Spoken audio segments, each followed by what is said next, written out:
Magandang araw, Sir Wilbur po, at your service.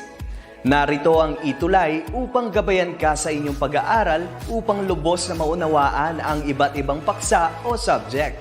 Ang ETUlay ay isang free online tutorial class na pinangungunahan ng DepEd Educational Technology Unit sa pamumuno ni Undersecretary Elaine Del B. Pascua. Ang programang ito ay hindi lamang para sa mga bata, kundi ito rin ay magsisilbing gabay sa mga magulang at mga guro kung paano nila ituturo o gagabayan sa bawat asignatura ang kanilang mga anak o mga estudyante. Sa kasalukuyan, ang self-learning module mula sa rehiyon ng Calabarzon at kilala sa tawag na pivot ang ginagamit sa ating ETUlay online class. Kaya ano pang hinihintay ninyo? Ihanda na ang inyong mga ballpen o lapis, papel o kwaderno at samahan kaming itulay ang pagkatuto para sa bawat batang Pilipino. Sama-sama tayong magtutulungan para malampasan ang mga hamon sa panahong ito. Halina't matuto kasama ang inyong online tutor sa oras na ito.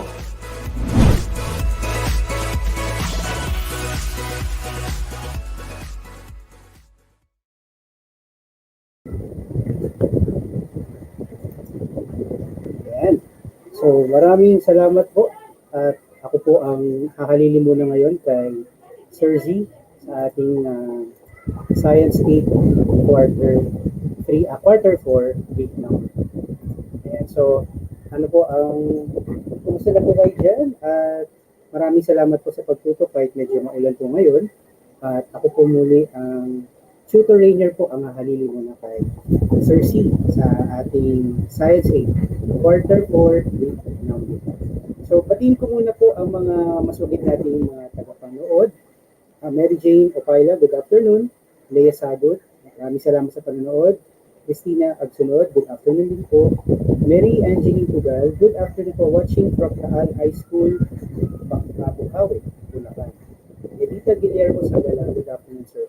Ayan, so hindi po kayo ulit nagkakamali. Ako po ito ulit si tutor trainer ang hahalili muna kay Sir Z para sa ating quarter 4 rather week number 3 para naman sa science. Okay, so ito po ang ating magiging module. Galing po ito sa Schools Division of Negros Oriental, Region 7. I-share ko muna po ang aking screen. Ayan. Okay po. Ayan. Naka-share na po ba ang aking screen? Okay na po ba? Ito. Ayan. Maraming salamat po, Sir Ken, sa pag-agapay sa ating mga webinar tutors for today. So ito po ang ating topic for Science 8 Quarter 4 week. Cell division, mitosis, and meiosis. So muli, pinapasalamatan ko po ang Region 7, SDO Negros Oriental para sa kanilang self-learning module na gagamitin natin para sa afternoon na ito. Okay, so this is the self-learning kit. And proceed na po tayo sa objectives. Meron po tayong tatlong objectives po dito. We have describe the stages of cell division. Ito nga po, i-discuss natin ang mitosis and meiosis. Another objective is to compare the two types of cell division, the mitosis and meiosis. And for the third and the last objective, appreciate the role of cell division in growth and reproduction of organism. Maraming salamat po muli sa panonood. Jan Razel Manes, watching from Macabebe High School, 8 Humility. Thank you for watching. Michael D. Aquino, good afternoon. Ray Alexis Bakiran, happy watching. Gretchen Selmaro Ramirez, good afternoon, watching from New Canaan Integrated School, Alabel, 1 District, Sarangani Division. Wow. Kim Balilio Valdez, good afternoon po from Cavite. Rhea Falconic Dar, good afternoon. At yun na po yung mga nanonood po sa atin. Now, ano naman ang learning competencies natin for this week? Compare mitosis and meiosis and their role in the cell division cycle. Meron po itong code na S8LT-4D-16. At makita po natin na may figure po dito ng animal cell na na-discuss na po. And then, proceed na tayo dito sa first, what happened. Hello, my dear students. Today, we are going to learn about cell division. Before we begin, let's review the basic parts of the cell and the structure of the chromosome and their location in the cell. Ready na po ba tayo?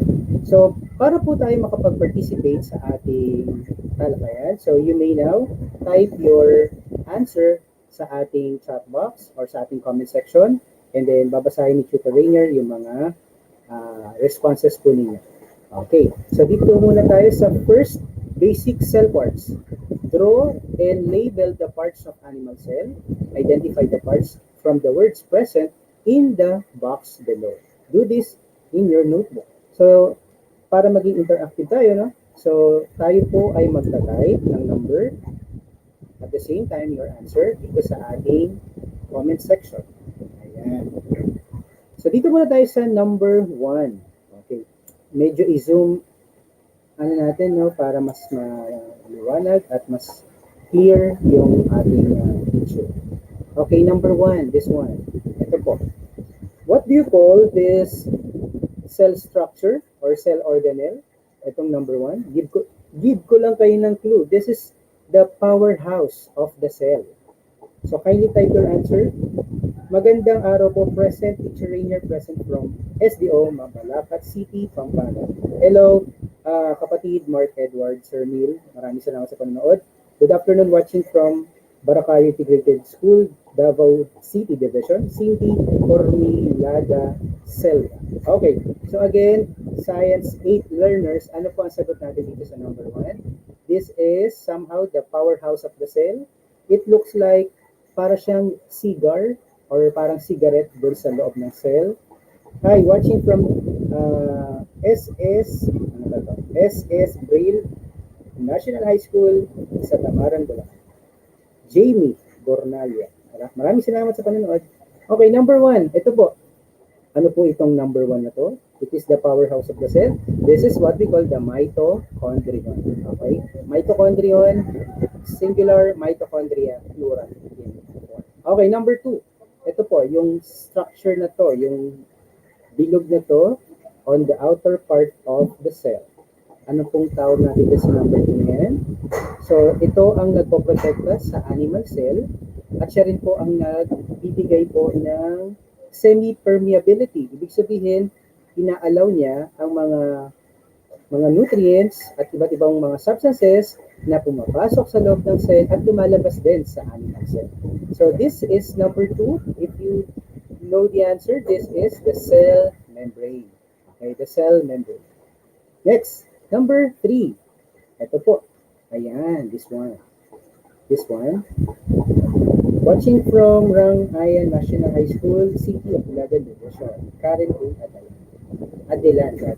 Maraming salamat, Karen, sa panonood po. Ma'am Karen, or nandyan po kayo at nakikinig at nanonood sa ating Science 8, Quarter 4, Week 2. Ayan, ito po, number 3. This would be the, ito po, ano po ang tawag natin dito sa number 3? This is the Golgi body. Okay? Next, number 4. Yung mga maliliit na yan. Okay? The rough endoplasmic reticulum. Okay? Dito po nanggagaling at ang site ng ating protein synthesis. Okay, next. Number 5. Ito po. Ayan. Yung maliliit na bilog-bilog. Diyan din po nanggagaling din po yung protein synthesis. So, this is ribosomes, number 5. Ayan. Next, number 6. Ito po, number 6. Itong maliit na bilog nito, nasa gitna. Ayan, nare-review rin po ako, no? Kasi ito rin po yung dating naging topic din namin. Way back, grade 8. Pero, I am teaching grade 9 for past 6 years. And currently, I'm teaching grade 10. Yan, mahalili lang po kay Sir Z. Okay, number 6. Ito po, ang sagot natin dito ay nucleus. The nucleus is somehow the central processing unit of the cell. Next, number 7. Ayan, ito pong 7. Dito naman sa 7 yung ipunan po ng mga waste material somehow ng cell. So, dito po sa 7, ang sagot dito ay, hanapin atin natin sagot dito. Ayan, the vesicles. Okay. Next, meron pa bang number 8? Ayan, wala na. No? 1, again, review natin. This is the mitochondrion. Number 2, cell membrane. 3, this is the rough endoplasmic reticulum. Now, rather, number 3 is the Golgi body. 4 is the rough endoplasmic reticulum. Number 5 is the ribosomes, the site of protein synthesis. Number 6, the nucleus. And 7, the what we call the vesicles, or somehow tawag din dito vacuole. Okay, we're done with 1, the pre-activities for basic cell parts. Now we're going to have this, the structure of the chromosome and its location in the cell. Study the pictures of chromosomes below and answer the questions that follow. Write the answer in your notebook. Okay. So, ano lang po natin? Palakihan lang natin po yung picture. Ayan. Okay po. So, this one, okay. So, medyo maliit lang po yung sa pagka-print. Now, this is figure 2, chromosomes and its part. Okay. Sana malakihan pa natin. Okay. So, as you can see, this is a chromosome. Okay, meron siya mga basic part, the cell membrane. Ito po yun, no? Pinapa-zoom lang dito. We have the nucleus and the chromosomes. Siyempre, inside the nucleus, we can find the chromosomes. And then kung lalakihan po natin yung portion ng mismong chromosomes, ito na po siya. This is the chromatids. Nakita po natin dito, no? And then we have the centromere, which is the center part of the chromosome. And of course, the DNA. The DNA. Kindly type, what is DNA? What does DNA stands for? Kung alam niyo po, pakitype niya po yung sagot dito sa ating comment section. Ano po ibig sabihin ng DNA? Tingnan nga natin kung may sasagot po dito sa ating comment section. So habang hinintay ko po yung response about DNA, dito naman yung organization of chromosome. As you can see po, Science 8 learners, meron tayo dito arms of chromosomes. Ito. We have the P arm or the primary arm, and then the centromere, yung pinakagitna, the Q arm, and the DNA. So this is the organization of chromosome based on the picture itself. Again, so the DNA stands for deoxyribonucleic acid. Isa siyang nucleic acid na may, syempre, na meron siyang deoxyribose na type ng sugar. Itong particular na topic na to, for more details, na-discuss na rin namin ito, third quarter po ng grade 10. Ayan. So meron dito mga guide questions. What are chromosomes? Number 2, where are chromosomes located in the cell? Number 3, the short arm of the chromosome is referred to as blank. Number 4, the long arm of the chromosome is referred to as blank. And number 5, the point of attachment of the two sister chromatids is called blank. Okay.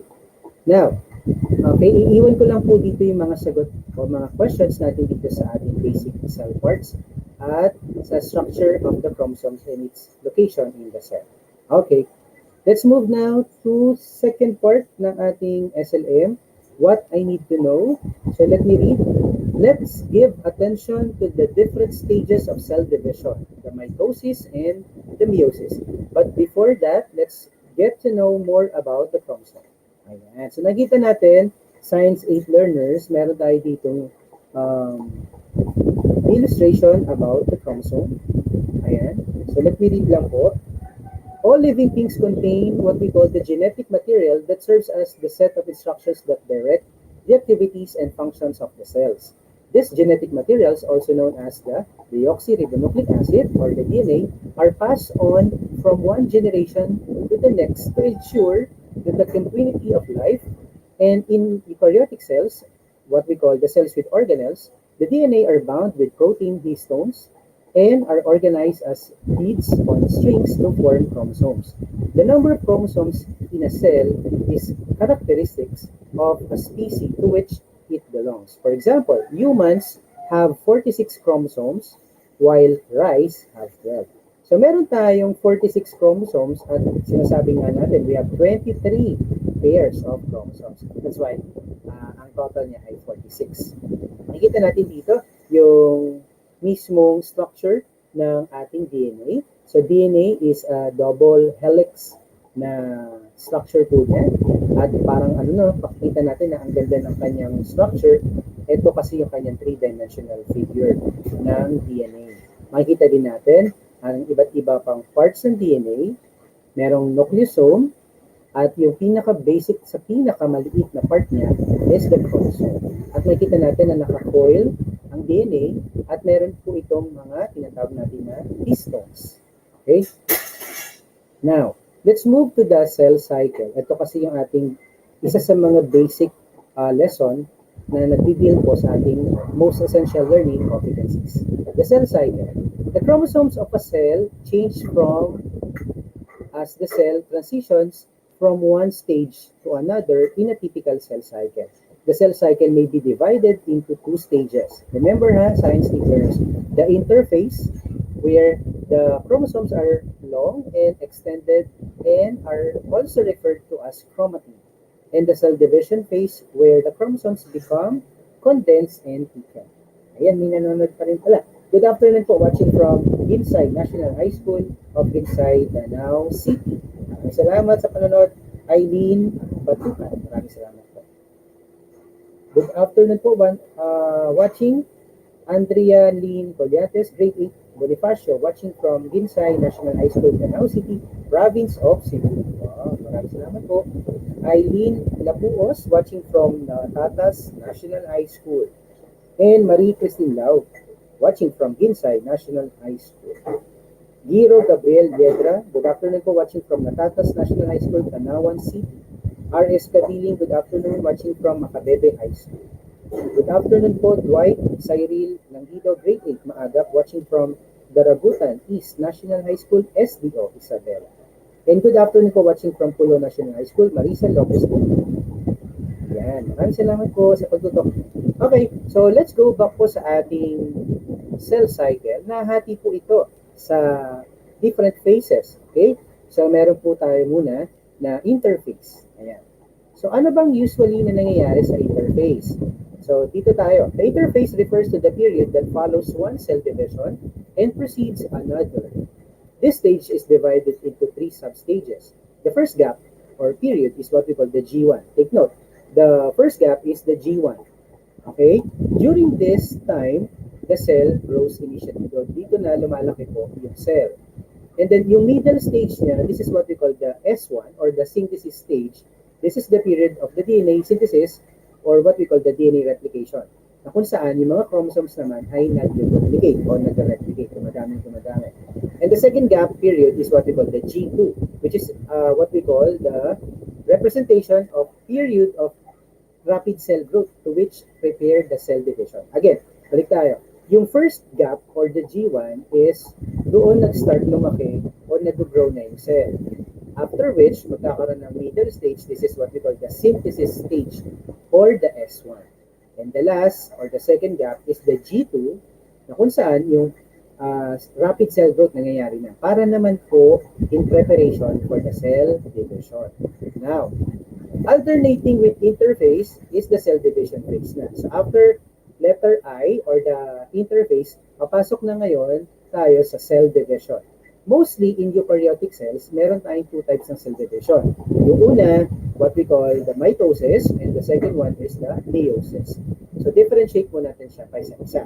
So first one is the mitosis. This type of cell division occur in somatic or body cells. Again, somatic or body cell, in which produces two identical cells with one same number of chromosomes. And mitosis is divided into four stages as shown in the diagram below. So, pakita natin. Ayan. Now, meron tayong usual na binibigay po na mnemonic device para maintindihan natin at ma-remember natin, makabisado natin yung mitosis. So, binibigay ko sa mga estudyante ko, PMAT, P-M-A-T. So, PMAT stands for Prophase, Metaphase, Anaphase, and Telophase. So, ito yung PMAT ng mitosis. So, discuss muna natin. Now, sa mitosis, siyempre kailangan muna natin ng parent cell. So, parent cell. Kaya, parent cell. Now, sa parent cell, dito na mag-start after ng interphase, tsaka na tayo magpo-proceed sa mitosis, which includes 4 different phases. The first is the prophase. The first and the longest phase of mitosis is the prophase. During prophase, the chromatin condenses into chromosomes or double-stranded sister chromatids, and the nuclear envelope or membrane breaks down in animal cell, and the centriole near the nucleus begin to separate and move to opposite pole sides of the cell. As the centriole moves, the spindle fiber starts to form between them. So to make it short, itong prophase na to, ito yung pinaka-una at ang pinaka-mahabang phase ng mitosis, na kung saan yung chromatin niya ay magko-condense kasi unti-unti na itong maghihiwalay later. And then this prophase ay mag-i-start na siyang pumunta sa susunod na phase. So after prophase, the metaphase. Yung picture ng metaphase, ito naman. So makita natin, yung mga chromosomes ay pupunta na yan mamaya sa gitna, sa yung tinatawag na equatorial region ng cell, sa gitna siya. And then may mga spindle fiber na ihila sa kanya dito. Let me read sa metaphase, no? During metaphase, the spindle fiber attached to the centromere of each part of the sister chromatids. The sister chromatids line up at the equator or the center of the cell. Binabagay ko kanina. This is also known as the metaphase split. The spindle fiber ensure that the sister chromatids will separate and go to different daughter cells when the cells divide or when the cell divides. Now, balik tayo. So, etong mga chromatids na to, sa mga chromosomes na to, ay unti-unti pong pupunta ng gitna. So, mapupunta sa equatorial region. And then, yung spindle fiber po ay naka-connect pa dun sa mga sister chromatids mamaya. Okay, so dun muna tayo. Pagatlong phase is the anaphase. Ito naman yung picture niya. Papapansin natin, no, na nag-separate na yung dalawa at nahati na po yung chromosome. Kung ito po yun, no, unti-unti po silang hihilahin at poles. Pupunta sila, it's either left to right, o kaya minsan nakagaling ng orientation pataas at sa baba. So let me read. During anaphase, sister chromatids separate and the centromeres divide. The sister chromatids are pulled apart by shortening of the spindle fibers. This is like reeling in a fish by shortening the fishing line. So parang kung namimingwit daw tayo ng isda, pag iba yung lubid, hindi naman lubid, no? Parang tali na gusto nating igsiin para makuha natin yung fish. Ganun yung nangyayari sa anaphase. Yung spindle fiber, hinihila niya na yung chromatids. Now, yung sister chromatids are being pulled apart by shortening of the spindle fiber. And this is when sister chromatid moves to one pole of the cell and the other side of the sister chromatid moves to the opposite pole. At the end, the anaphase, each pole of the cell has complete set of chromosome. Balik tayo. Kung kanina sa metaphase, yung mga chromatids po nasa gitna. And then, hihilahin siya during anaphase na ng spindle fiber on the opposite poles, towards opposite poles. And then, magkakaroon na tuloy ng complete set ng chromosomes on the left or the right o kaya up and down. And the last one is the telophase. During telophase, the chromosomes begin to uncoil. So, pag sinabing uncoil, kung naka-coil siya, mawawala ulit yung pagkabuo niya and form chromatin. This prepares the genetic material for directing the metabolic activities of the new cells. And the spindle also breaks down. And the new nuclear membrane or the new nuclear envelope form, eventually dividing the cytoplasm to form two daughter cells in the form what we call the cytokinesis. Kung titignan natin yung telophase, ayan, nagkakaroon po ng tinatawag natin na burrowing o yung tinatawag natin na cleavage na kung saan unti-unti nang maghihiwalay yung mismong nabuong mga chromosomes at sila po ang magiging daughter cells. At sila po ay pupunta na sa proseso ng tinatawag natin na cytokinesis o yung nag-divide na po yung cell. Okay, so kung medyo mabilis, balikan na natin. Una, sa ating cell division, bago mag-cell division, pasok muna sa interphase. Yung interphase po, papasok muna dito sa, syempre, the G1 o yung gap 1. Tapos sa synthesis. Tapos yung gap 2 or G2. Etong interface na to, papasok ngayon siya sa mitosis. Sa mitosis naman, nahati sa apat. PMAC, yung prophase, metaphase, anaphase, and the telophase. Si prophase po, yung pinakamahabang phase ng mitosis, yung mga chromosomes ay nandun lang siya. No? Ano siya, magpe-prepare siya para doon sa metaphase. Now, yung sa metaphase naman, pupunta sa gitna, tandaan, yung mga chromosomes at magpe-prepare po ito para mahati maya-maya. Doon naman sa metaphase, yung spindle fiber, hinihila na ngayon yung ating mga chromosomes at mahati na siya. Pagdating sa anaphase, yun na, nag-separate na. At sa telophase naman, nagkaroon na siya ng sarili niya nuclear membrane. At ito na nga yung tinatawag natin na daughter cells na galing sa mga parent cells. Okay, tignan natin. May questions po ba kayo regarding po sa ating mitosis? So kung wala po, basa lang muna po ako dito ng mga responses or kung meron mga pagbati. Josephine Sumabalgasan, good afternoon, watching from Mako Heights, CES. Yan. Good afternoon po, Rowena Alburo, grade 8 Bonifacio, watching from Ginsay National High School, Danau City, Province of Cebu. Maayong hapon sa inyong tanan. Okay, good afternoon po, Jo Marie Magaynon Sagun, watching from Nueva Ecija. Sandy Rose Risores, good afternoon po, watching from New Canaan Integrated School, Alabel 1 District Division of Sarangani. Marami tayong mga tagapanood dyan po sa division ng Sarangani. Watching from MNHS, Calawag Extension, Wean, Tabangay, Arban, and Tricia Valerie Martel, Ginsay National High School, Danau City, Province of Cebu. Maraming salamat. Good afternoon din sa panonood. Okay, so let's move now sa meiosis. So actually, ang pagkakaiba lang naman ng mitosis sa meiosis may two parts. Merong meiosis 1 and meiosis 2. At the same time, sa meiosis naman, ito ang special type ng cell division na nangyayari sa mga tinatawag natin na gametes o yung mga sex cells. Sa egg cells, para sa babae, at sperm cell naman sa lalaki. So let me read now. So meiosis is a special type of cell division where a sex cell, egg cell for female and sperm cell for male, or gamete, undergoes 2 rounds of cell division to produce 4 daughter cells. Again, 4. Kung kanina po ang mitosis, it produces 2 daughter cells. Dito naman sa meiosis, it produces 4 daughter cells. Why 4? Tingnan natin kung bakit 4. And then the original parent cell with a unique set of genetic material as a result of exchange of the chromosome segment. So meron tong unique set of genetic material as a result of exchange of chromosome segments. Ayan. So, titingnan natin, no, meron ulit, syempre lahat naman ng reproduction mag-i-start sa parent cell. So, the parent cell, ito po, aside sa, syempre, sa asexual reproduction, no, yun yung kanyang pagkakaiba.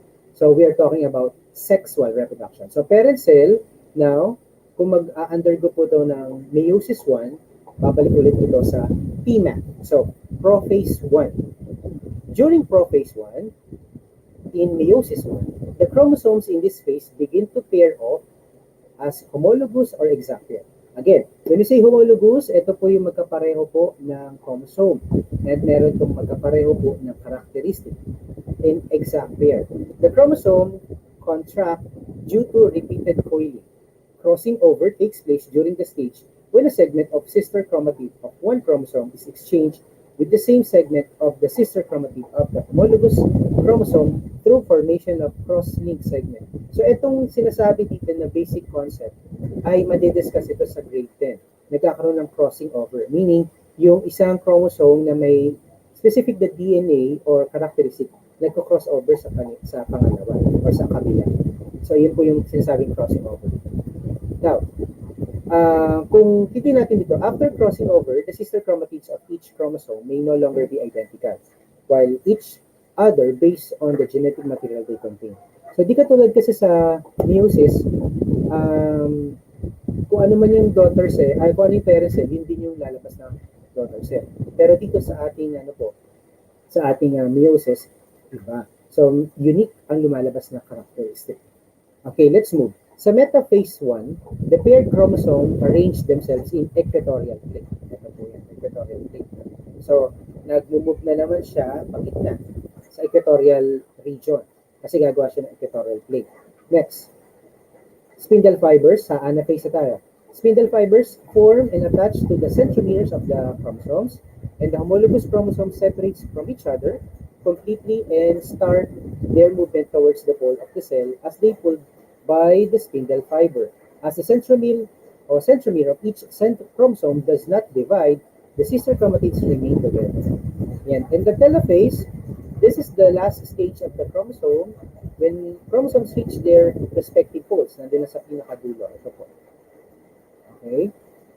Now, cytokinesis follows and the two daughter cells are formed. Each cell has now half of the chromosome number because only one chromosome from each pair goes to the daughter cell. This is called the haploid. In condition, the contrast to diploid condition of the beginning of meiosis 1, where each chromosome pair is intact. Telophase is followed by interphase 2. Again. So again po dito po sa ating meiosis, of course, merong interphase 1. And then papasok yung meiosis 1. Yung PMAT 1. Prophase 1, Metaphase 1, Anaphase 1, and the Telophase 1. So sa telophase, ito po, magkakaroon po ito ng 2 daughter cells. At yung 2 daughter cells, papasok ulit sa interphase 2 and papasok ulit sa meiosis 2 at babalik ulit sa prophase 2, metaphase 2, anaphase 2 kung saan magkakaroon na po ito ng 4 daughter cells. Bakit 4? Kasi yung bawat phases tandaan po natin meron dito sa left at meron dito sa right. So dalawa na dito ang nabubuo, dalawa din po sa kanan. So 2 plus 2, that is 4. So 4 daughter cells ang mabubuo pagkatapos ng meiosis 2. Okay, tignan po natin, let's apply para makasunod din po tayo sa time. Complete the table below and copy and answer in your notebook. Check po natin. Number of daughter cells in mitosis. Tignan natin po sa ating comment section. Nalobat na rin pala ako. Okay. Sa mitosis, number of daughter cells ay 2. Number of daughter cells sa mitosis, 2. Sa meiosis, number of daughter cells ay 4. Okay, 4. Paki-charge. Ay, sinabihan ko yung anak ko paki-charge yung cellphone ko. Okay, next. Daughter cells po sa mitosis, 2. And number of daughter cells produced sa meiosis, 4. Okay. Ayan, sa amin po ngayon umuulan, kung saan naman din po sa inyo. Sana po maganda ang internet connection natin, no? Sana hindi tayo makat. Okay. Ayan. Next. Number of chromosomes have sa meiosis po, yes. Okay, yes. Kasi talagang have siya. Pairing of homologous chromosomes takes place sa meiosis, yes. The daughter cells produced are always identical in terms of genetic material. Mitosis, yes. Sa meiosis, no. Kasi unique ang nabubuo sa meiosis. Ayan. Oops, nandito na pala tayo sa post-test. Okay. Tingnan natin kung merong pre-test po dito sa ating SLM. Balikan lang po natin. Baka hindi ko lang po napansin. Wala. So, from learning competencies, diretso na agad sa pre-activities. Okay. So, kung may question po, balikan lang po natin. We still have few minutes to go bago mag-2:20. Ayan po. So, tandaan po natin na ang ganitong klaseng division na kung saan yung mitosis 1, ito po, balikan natin. Sa mitosis 1, o mitosis rather, wala pong mitosis 1. Sa mitosis, dito po nangyayari po sa mga somatic cells or body cells. Take note yan po yung mga basic difference. Para naman sa meiosis, na may meiosis 1 at meiosis 2, nangyayari naman po yan sa mga gametes or vital nating mga sex cells para sa babae at sa lalaki. Okay. And then, yan, post-test. Which of the following parts of the cell contains the chromosome? A, cytoplasm, B, mitochondrion, C, cell membrane, or D, nucleus. So ano kaya sagot natin dito? Which of the following parts of the cell contains the chromosome? The answer is number 1, Letter D, nucleus. So makikita po natin ang mga chromosomes sa loob or inside the nucleus. Kasi sa nucleus, nandito na talaga ang tinatawag natin na central part of the cell o yung parang directing part of the cell. Ito yung talagang nagko-control at nagbibigay po ng genetic material sa ating katawan. Number 2, chromosomes are made up of ilan? A, RNA protein, B, DNA and protein, C, DNA, C, protein only, or D, DNA only. And ano po sagot natin dyan? Chromosomes are made up of RNA and protein, DNA and protein, C, protein only, D, DNA only. Okay, so let me check. It's either B, DNA and protein, or DNA only. Okay, next, number 3. Why is there a need for DNA to replicate during the synthesis stage of the interphase? Bakit daw kailangan ng DNA na mag-replicate o mag-duplicate during the synthesis stage of the interphase? A, to make sure that the cell undergoes cell division. B, to make sure that when cell divides, each daughter cell has an exact copy of DNA. C, to make sure that the number of chromosomes will be exactly same as in original cell.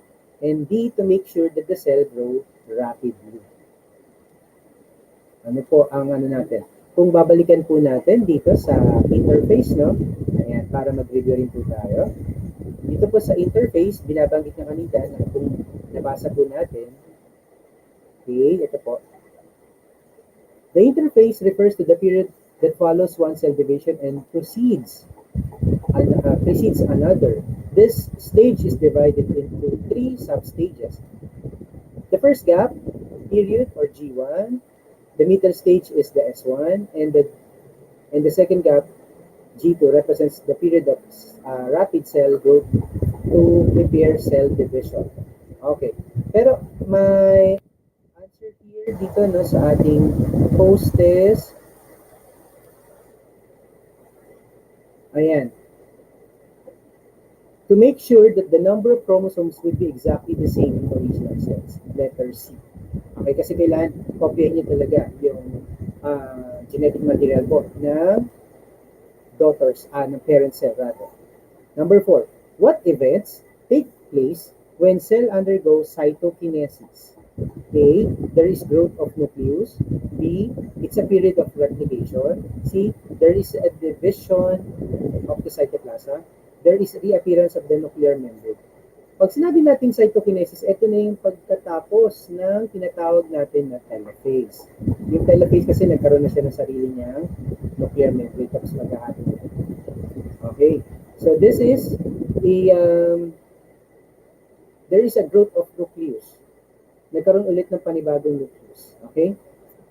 Next, number 5. The following characteristics below describe meiosis, except there are 4 daughter cells produced. Remember yung word na except. The number of chromosomes in every daughter cell is haploid. The daughter cells are genetically identical with the original cell, and the cell undergo 2 rounds of cell division. Ayan. So the answer here is C. The daughter cells are genetically identical with the original cell. Kasi usually pwede po itong gimmick back. Ayan. So ito number 6 to 10. During interphase, how many chromosomes are there? Ito 4. Dito sa interphase, yan. How many daughter cells are produced? How many chromosomes are there in each daughter cell? Tingnan natin kung meron pa sa baba. Ayan, may post-test at may sagot na rin sa ilalim. Okay. So, it's 2:20. Okay. Marami pong salamat sa pagtutok sa ating ETUlay Science 8, Quarter 4, Week 2. On behalf of Sir C, ako po itong muli si Tutor Rainier na humalili po para sa kanya. Maraming salamat po at meron pa po tayong Science 9 at Science 10. Maraming salamat po. Goodbye.